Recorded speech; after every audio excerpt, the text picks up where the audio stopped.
Ladies and gentlemen, today I want to talk to you about something that affects every one of us. It's not the things outside you that stop you from reaching your destiny. It's what's happening inside your mind. That battle inside between faith and fear, between hope and despair, between possibilities and limitations determines your future. If you want to walk in the fullness of your potential, you must kill your negative thinking. Listen carefully. Every thought in your mind is a seed. A negative thought is a seed of failure. A positive thought is a seed of success. Your life grows from the seeds you allow to take root. The Bible says, as a man thinketh in his heart, so is he. In other words, if your thoughts are full of fear, doubt, and self-pity, your life will reflect exactly that. You cannot grow a fruitful life with poisonous thoughts. Negative thinking will shrink your world, making even the smallest challenge look like a giant. The enemy of your soul understands the power of your mind. That's why his first attack is on your thinking. If the devil can get you to believe you are weak, worthless, or incapable, you won't even try to become the person you were born to be. You'll sabotage your own future. So negative thinking is not just harmless complaining, it's a destructive strategy that must be stopped. You can't negotiate with it. You have to kill it. Now, I know this isn't easy. The world around us feeds negativity. We hear messages of fear, everyday people saying, it's impossible, you'll never make it, you're not good enough. But here's the truth, negative thinking is a choice. No one can force you to think a certain way. You must take authority over your mind. And that starts by recognizing that your thoughts belong to you. They don't control you, you control them. Some people say, well, Dr. Munroe, I can't help it. Negative thoughts just keep coming. Let me tell you something, thoughts may come, but you don't have to let them stay. The Bible teaches us to take every thought captive. When a thought of fear, doubt, or self-hatred comes to your mind, don't entertain it. Intercept it, arrest it, and replace it with the truth. Let me give you an example. If a thought tells you, I'll never succeed, stop it right there and declare, I am more than a conqueror. My God shall supply all my needs. I can do all things through Christ who strengthens me. Speak life to yourself, because life and death are in the power of the tongue. Words shape reality, and what you speak reinforces what you think. Speak truth until your mind believes it. Negative thinking is like weeds in a garden. You can't just cut the weeds at the surface. You have to uproot them. And to do that, you need to go deeper. Where do these negative thoughts come from? They come from experiences, failures, disappointments, and the opinions of others. But here's the thing, your past does not define you.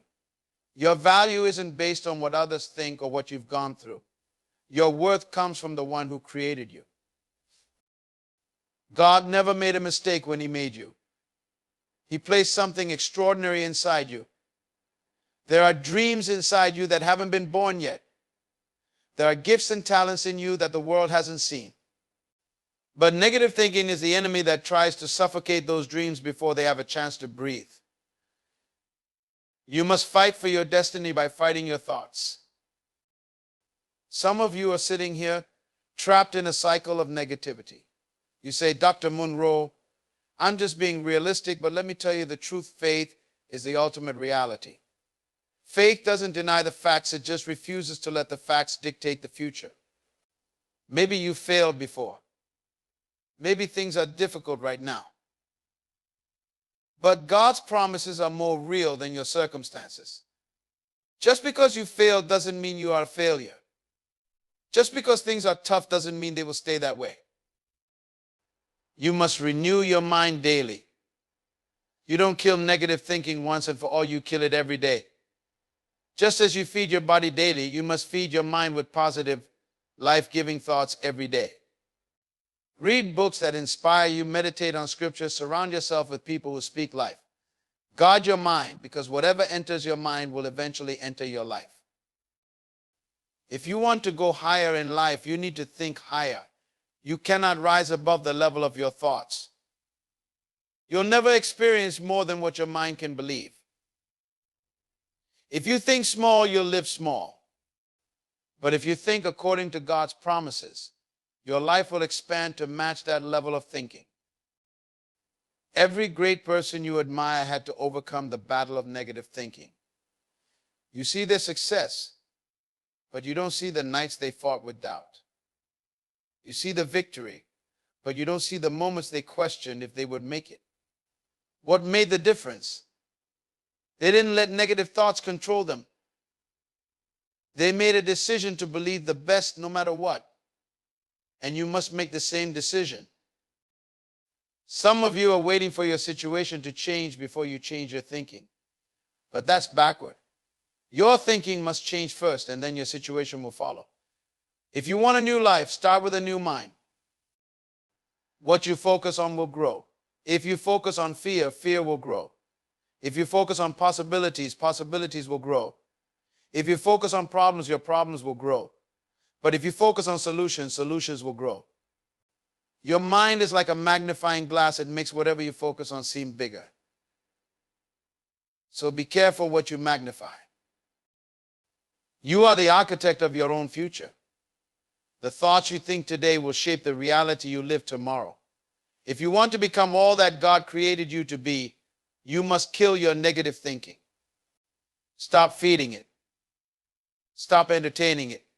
Stop giving it space in your life.